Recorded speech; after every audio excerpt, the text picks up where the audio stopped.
Well then, good morning.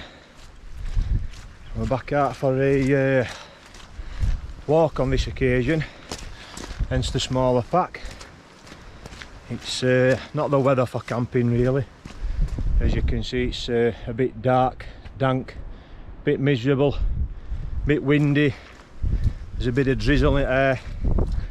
Not the sort of weather you want to be going up on hill and pitching up and spending that time in tent. Not that I don't mind spending a bit of time in tent as I've done it in past, but it's always good to get out and get a walk in as well. So that's what we're doing today. So yeah, we're in Yorkshire Dales and we're currently on the Pennine Way heading up to Great Shunner Fell. I've parked car in a little village back down there by the Green Dragon Inn in the village of Ardraw, I think it is, not far from Hawes. And we're doing a 11-mile-ish circular, taking in 2 Dales 30 that I need to bag. As I've just said, Great Shunner Fell, and then we'll be making his way around over the Buttercups Pass over the top of there, up onto Lovely Seat, and then making his way back down into Ardraw. So a nice walk out, good stretch at legs, just the job.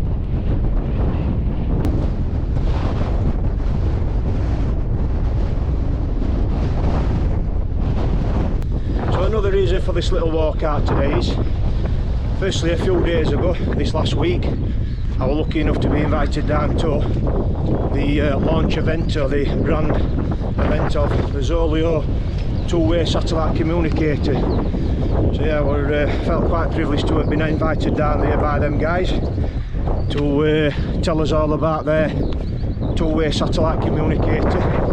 And basically what it is it's the same type of thing as your Garmin, InReach Minis and them type of things. It's the same category, but where this excels, it's got quite a few nice little tricks up its sleeve, this, which I'll go into in a little bit more detail as we progress through the walk.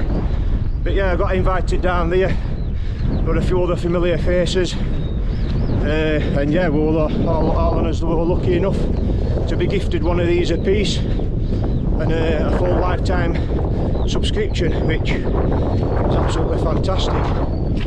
So yeah, as we get further along that walk, I'll go into a few details about what features these have got and what probably makes them better than maybe a Garmin, InReach Minis and some others.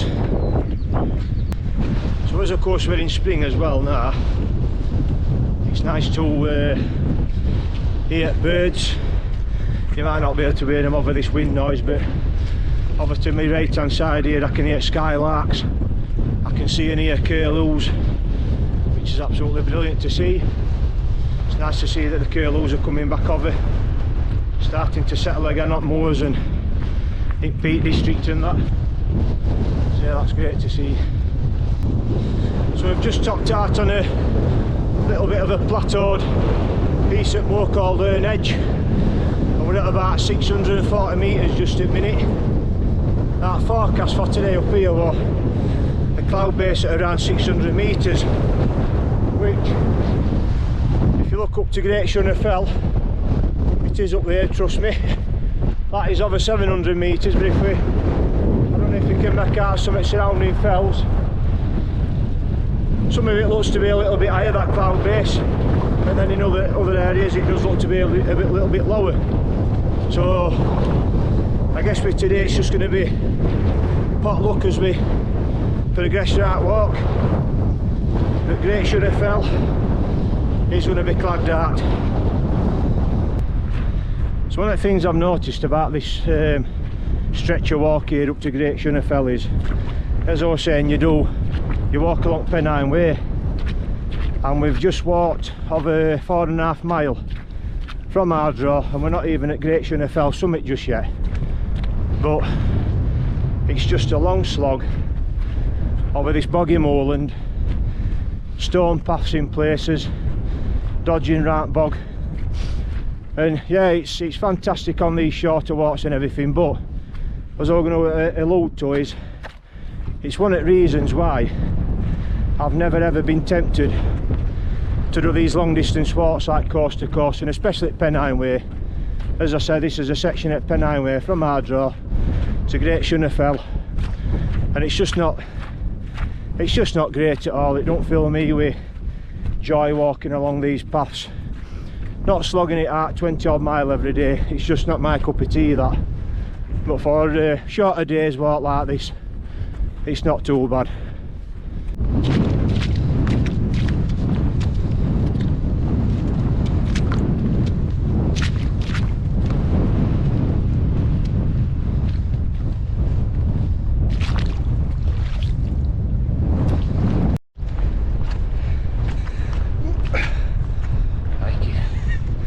So as I've just been saying, this like stretch of this, it's quite boggy in places. There is stone paths down, but as I'm walking along, coming across these white bags with all these stone slabs in.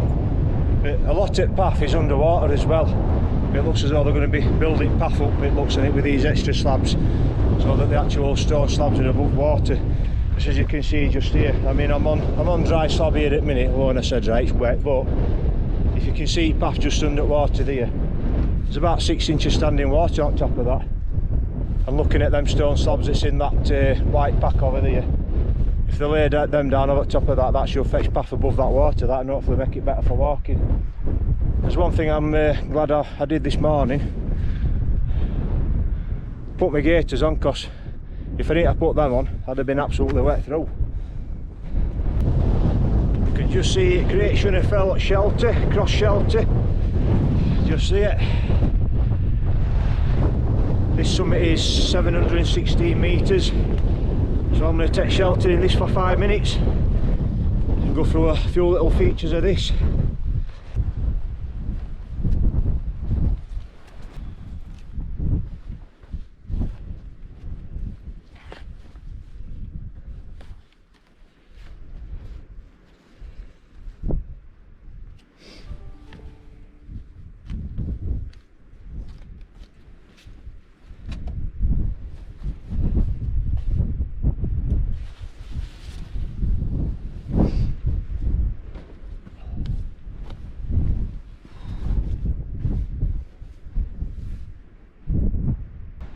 Right then, we're just going to take 10 or 15 minutes here in this shelter.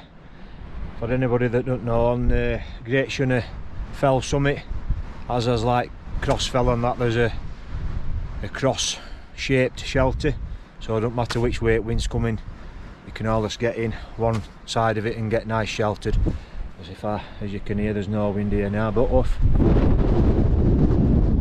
I pop you up above there, that's where the wind is. So yeah, well, we've got a bit of protection from wind. I can show you a couple of little features on this. So yeah, as I was saying, this is the ZOLEO two-way satellite communicator, and one of the cool little features it's got is, and again, I don't know whether the Garmin's feature this, anybody that's used the Garmin InReach Minis, I think they are, aren't they? I've never really looked at getting one of them, because a lot of years ago I used to use an app on my phone called View Ranger, and on View Ranger it used to have a feature called Buddy Beacon. So my wife would be at home and I'd activate Buddy Beacon, and you could set your intervals. I used to set them at like half an hour or an hour, so every hour it used to send her a signal with a location or where I was on the map.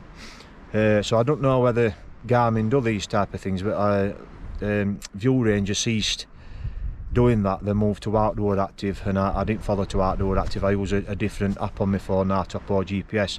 But yeah, that one had good features with that. So as I was saying, I don't know whether Garmin use that feature, but these do. So I don't know if you can see just there at top, it's got a little tick button, So I've just, as I've got here, I've pressed that tick button, and what that does is that checks in with Kerry back at home on an app. So you've got an app on your phone, which I'll show you in a minute. Kerry's got the same app on her phone, so that pings up with a message. It's a basic message. It just says I'm okay, and it gives her a set of coordinates, and it comes up with a little map, shows where I am. So when I up in a minute and show you, it'll show that I've checked in at Great Shunner Fell. So we'll have a quick look at that. So I'm hoping you can see that. So we'll go into ZOLEO app, check in location, share, and just there, look, that is the message that Kerry received as I got here.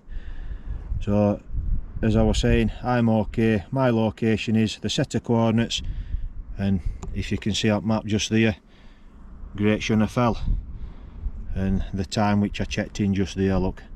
So yeah, that is one of the cool little features. As I've pressed into that, yeah, you can see my location there, Great Shunner Fell, and as I say, that sent Kerry a message telling her that I'm nice and safe in my location. But what that feature also allows you to do as well is something called a location share session. So basically I can activate the location share session, and what that will do, you can go into your settings and set your intervals, a little bit like what I've just been saying about view range, the buddy beacon. It's very similar. So you go into your settings, you can set out from 6 minutes to half an hour, 2 hours, 4 hours. So I've got mine set at hour intervals. So what that does is then every hour, again, it'll ping my location to Kerry, or to Kerry's phone on the app, and again a basic message, I'm okay, with coordinates and a position of where I'm on my map.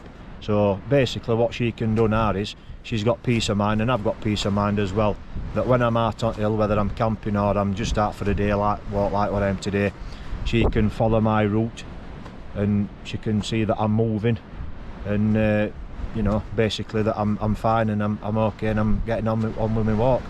Right then, I've had 10 minutes here, 15 minutes here, time to get a move on. This is where we cut off at Pennine Way now. So the Pennine Way goes over that way, but we're going over to, now that wind, we're going across to Little Shunner Fell, and what we do is we follow the line of the fence across to Little Shunner Fell. We carry on following fence line down to the Buttertubs Pass. I think that drops down a little bit, and then we go up onto hillside again, up onto Lovely Seat, which is going to be his next main summit, the next DALES 30 we'll be visiting. So obviously, as you can see, we clagged out, visibility is not much more than maybe 50 or 60 yard. So obviously navigation wise, following that fence is going to help me make my way, so I'm glad of that one. Shouldn't have to keep looking at map and rechecking bearings and whatnot. So fence line is just over there, we'll make a move.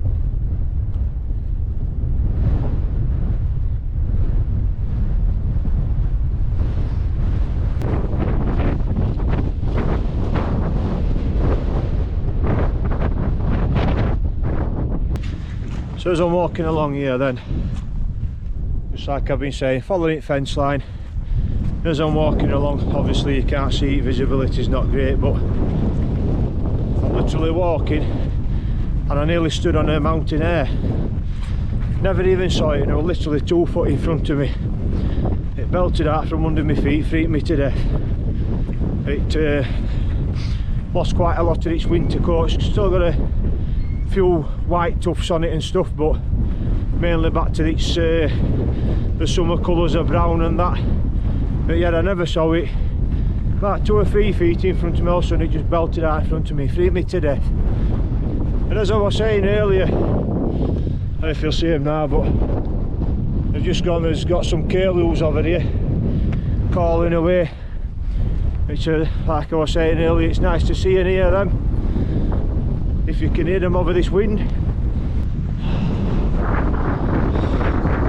So that's Little Summit Cairn here, that's Little Shunnefell at 653 metres, and as you can see it's just basically up a moorland really.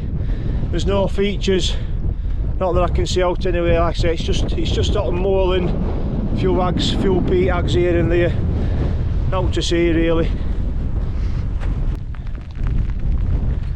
So that right there is what I hate about countryside, moors, wherever.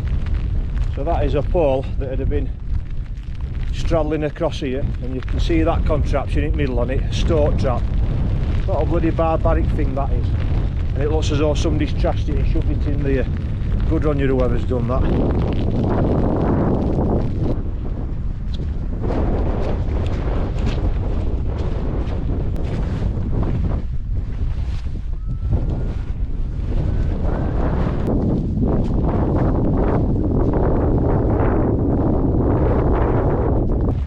So the little trick it has up its sleeve, this ZOLEO two-way sat communicator, is that it has exactly that. It's a two-way communicator.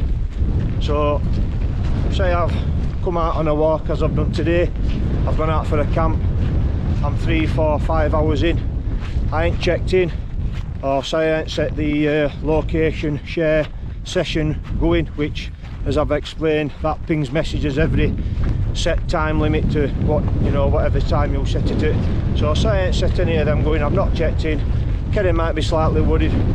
So what she can do is she can go into app on her phone and she can actually send me a message first.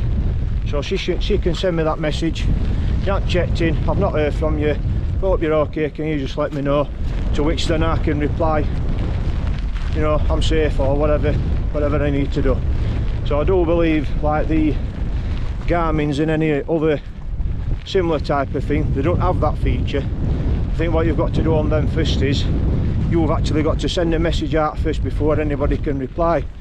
So having that feature on this is quite a smart move, to be fair, and it gives, you know, your loved ones or your friends at home, whoever's tracking you or whatever, it gives them peace of mind that if they do need to contact you for whatever, you know, for whatever reason, whether it's an emergency or they just want to check in with you if you've not checked in, they can contact you to make sure you're all right, or, you know, alert you to any emergencies or that type of thing. So then we've come off at moorland on one side, Great Shunnefell side, we're crossing Ovett Road, and this is actually known as, I think it's the Buttertubs Pass. So we're heading off up onto opposite side at moorland, up onto lovely Seatbit. If you look on map, a bit further up road up there is actually a place called Buttertubs, and it's actually something to do with like a limestone pavement, and obviously over the years that's eroded away with whatever force water and everything, and apparently it takes its name from the Buttertubs. Apparently farmers, and this is according to local legend, the farmers used to store butter in these holes in limestone pavement, hence the name Buttertubs. Whether that's quite correct, I can't see it. I can't see farmers storing butter in limestone holes, but you never know. Stranger things have happened in past years, haven't they?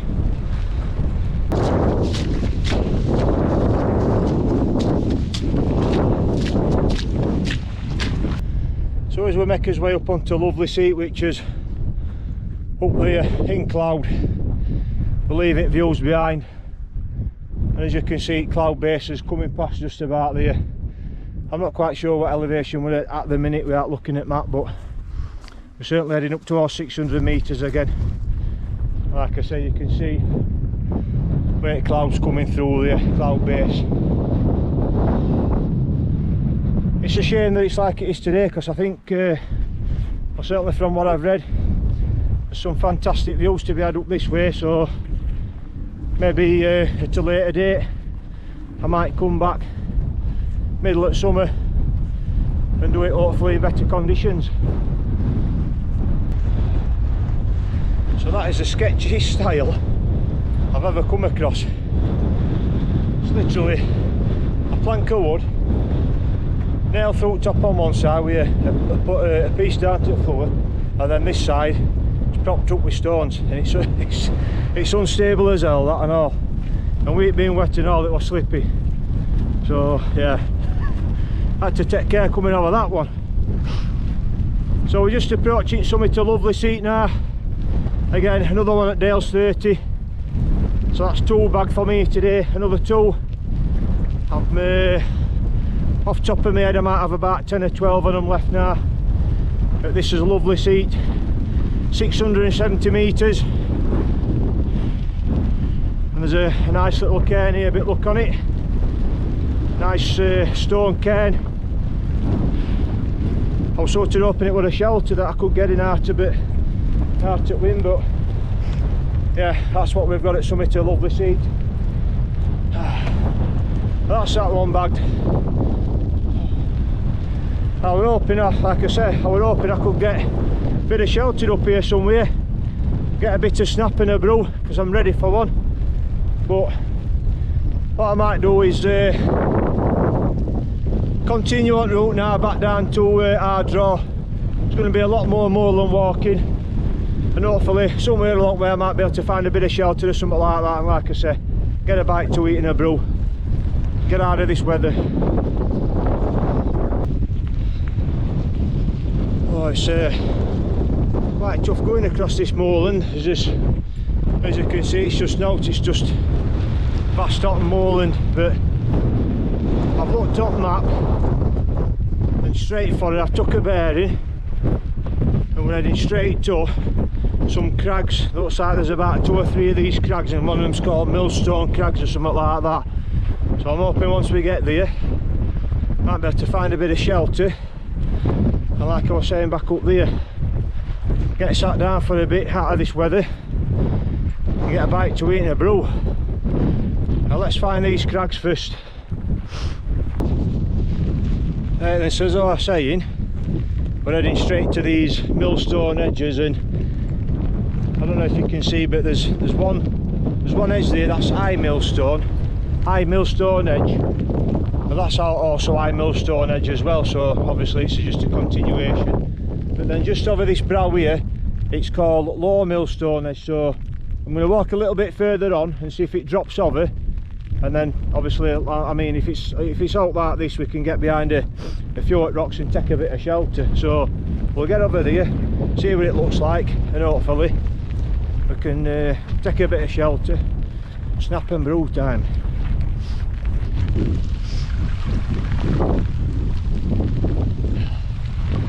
Right then, here we are, low millstone edge.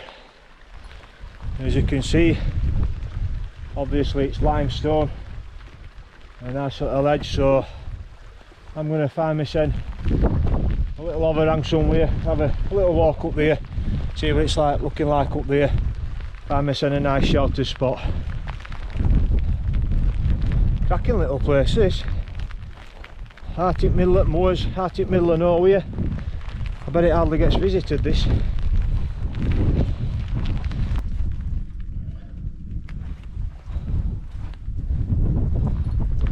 Right then, found myself a nice little sheltered spot. Out at wind, out at rain. Nice little pog here. Met use of one of these flat rocks.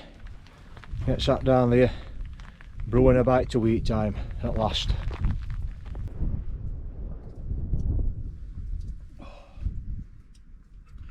Right then, so now I've filled my belly a bit and got a warm brew inside me.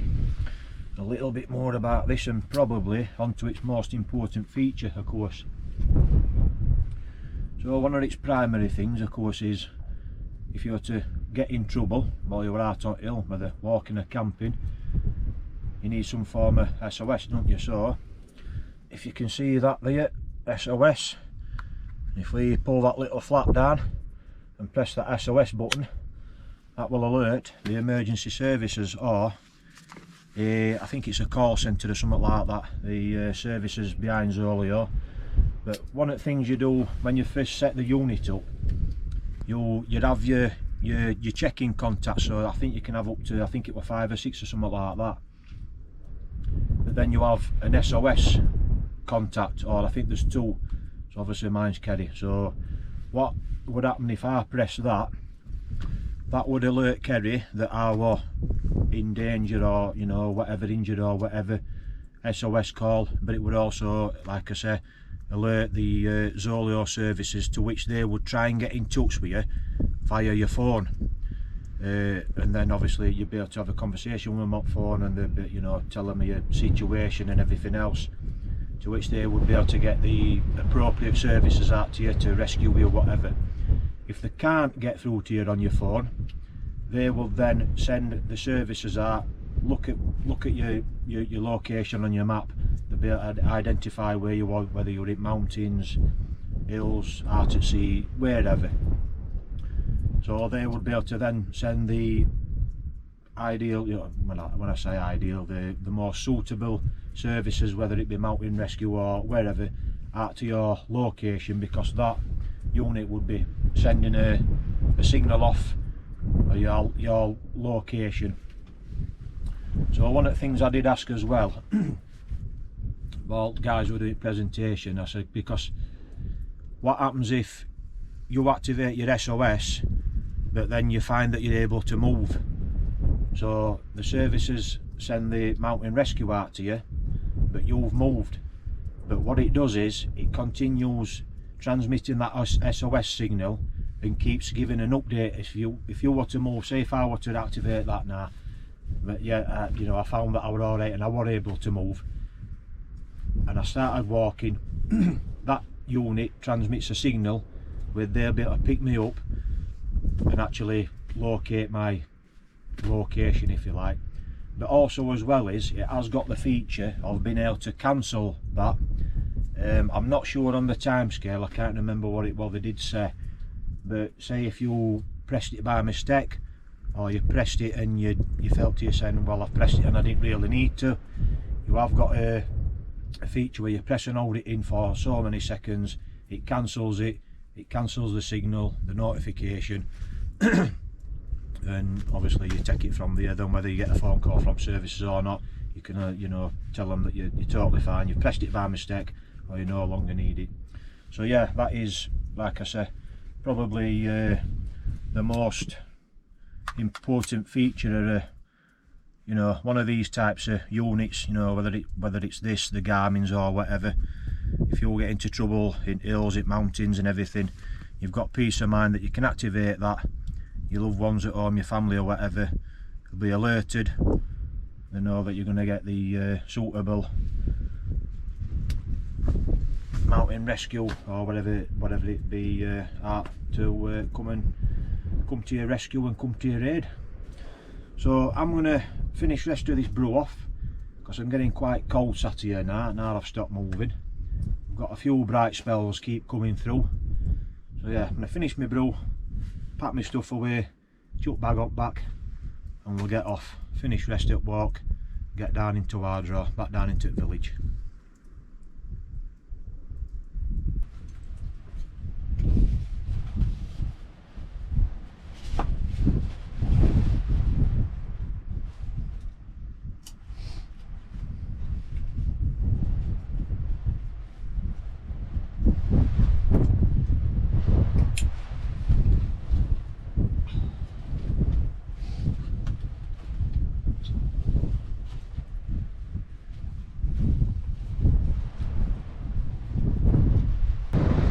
I identified on map this little bit of a gill, which when you look on map it takes you, it runs off that hillside, picks up what looks like maybe a shooter's track or something like that drops down onto the road. The the Butter Tubs road pass, the pass road, little bit of road walking, then we're cut off of onto the path again, across another little bit of moorland, and then we're not far off back into the village then. Well, finally we're on it's a track light, but looks like some kind of access track for gamekeepers and shooters or something like that, because plenty of grouse bucks up on top up there and all. Obviously it's evident there's a lot of shooting goes off on that moor there. But yeah, it's I'm glad to be back on some solid dry path. This that I've had in probably a couple of hours. I don't mind a bit of moorland bashing, but not too much. So we've actually got here, if we look, our draw is only just down here, and if we follow this ridge here, this is where we walked this morning. First section at walk, all along there, right up to the top, right along. You could just about make Great Shunner fell up, right up on top there, that's slightly clear, but still shrouded in low cloud. But yeah, got a good view of that first 4.5, 5 mile there. All Pennine Way, of course, like I was saying this morning, not way up.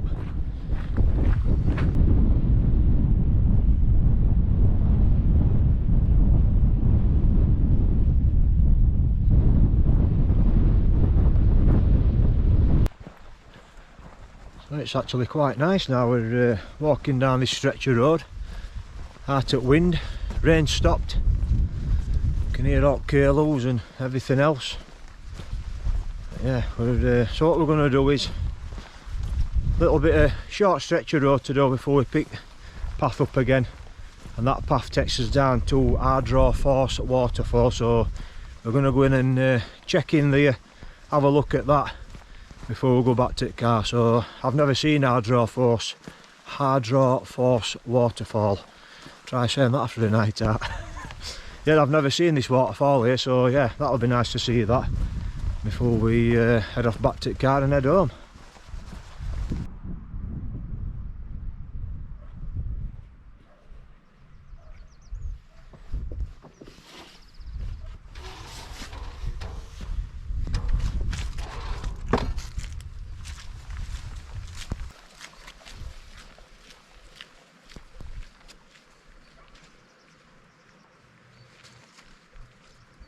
I've just walked around this old barn here, and they have these, like, what they call, I think they call them dovos or something like that, don't they? And as I've come round, a white dove's flown out.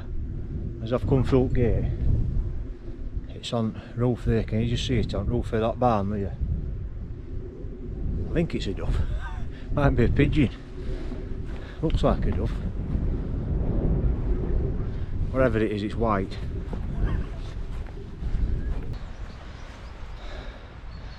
How am I going to get through that? Don't make these, oh, they didn't used to make these gates for lads like me, did they? What the hell?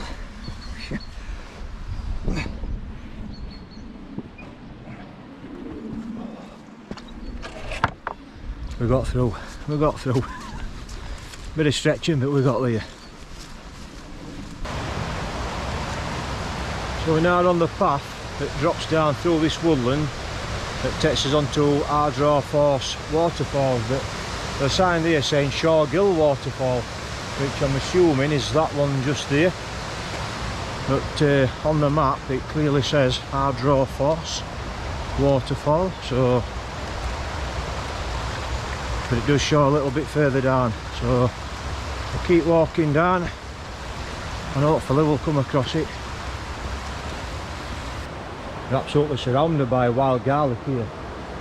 All along edge of the path here, all wild garlic. This smells. Oh, smells absolutely beautiful, that. You can actually eat that. You can actually use the leaves on salad, and you can dig bulb out as well. And you can eat that as well on salad. A bit like a garlic bulb type thing. Or more like a spring onion, like a big spring onion type looking thing, bulb. But yeah, you can use the full plant on salads. It's absolutely gorgeous. It is gorgeous. So there's some more at falls just there. Quite impressive.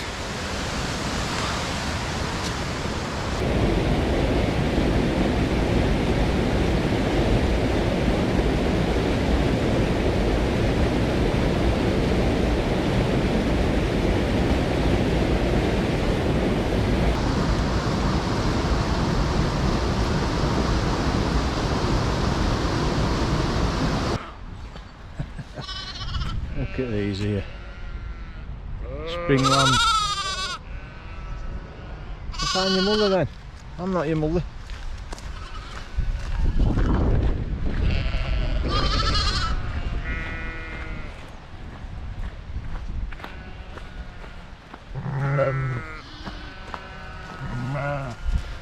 Yeah, she was. That one weren't happy that I was going near to lambs there.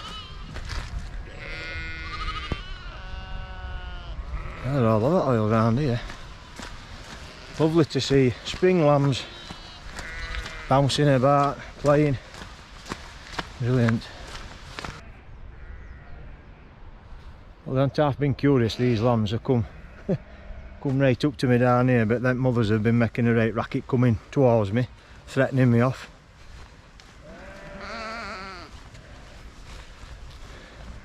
Something's just caught my eye here and I thought it was, for a split second I thought it was real. What a numpty. Oh, it's a bench, it's a wooden bench. I just saw that there of it fencing, I thought, looks like a buzzard or a red kite. I thought, is that, just for a split second, is it real that? And it's not, looks like that, looks like an owl. And yeah, either a buzzard or a red kite there, and there's an hare or a rabbit at bottom end, and then a squirrel in that. Let's go through the gate and take a bit better look at that. It's mint that. Steady as we go over the slippery stile.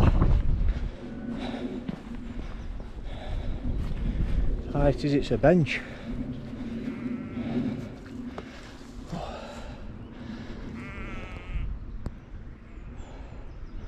It's a memorial bench.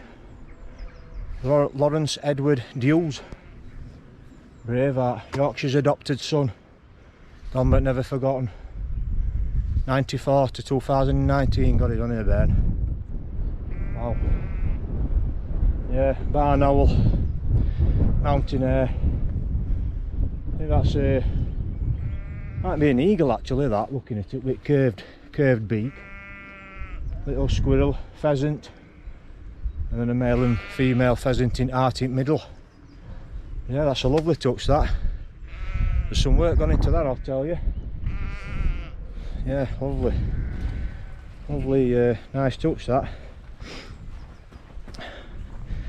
So as I've been saying about this waterfall and all, I'm a bit flummoxed because I couldn't work out how to get to it. I could hear it over there, couldn't see where to get to it, no pass to it on map. Out like that. But then as we've just come through that house just up there, that cottage, path coming through there, sign on gate, access to Hardraw Force waterfall via village of Hardraw behind the green Dragon Inn, which is literally where we're parked. So we're literally 2 minutes from village now, so we'll have to walk down to green Dragon Inn, through car park and up bit look of it. Yeah, we'll definitely we need to find that today because I want to see that.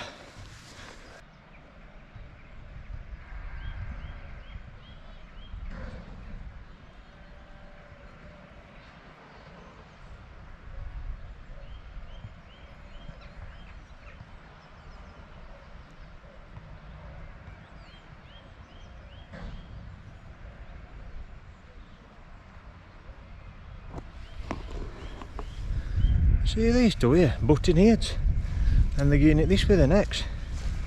Baby sends running it with broken necks. Only bends. Look at them bouncing about now. Right then, well that's pissed me off. Waterfall Heritage Centre. Waterfall entrance. To go and see a natural waterfall, £4 per person to go and see a waterfall.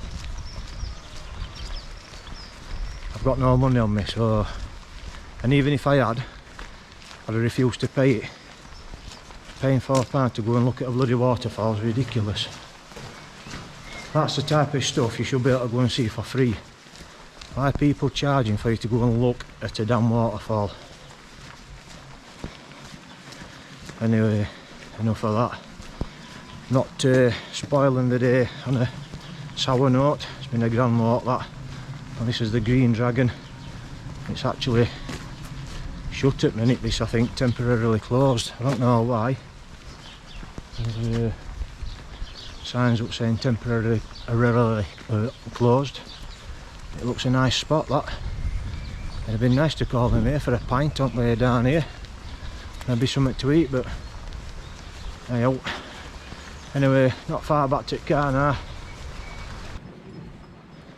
Right, then we're literally back at car now. Just parked just outside village, just there, look. Only about a minute or so walk from Green Dragon.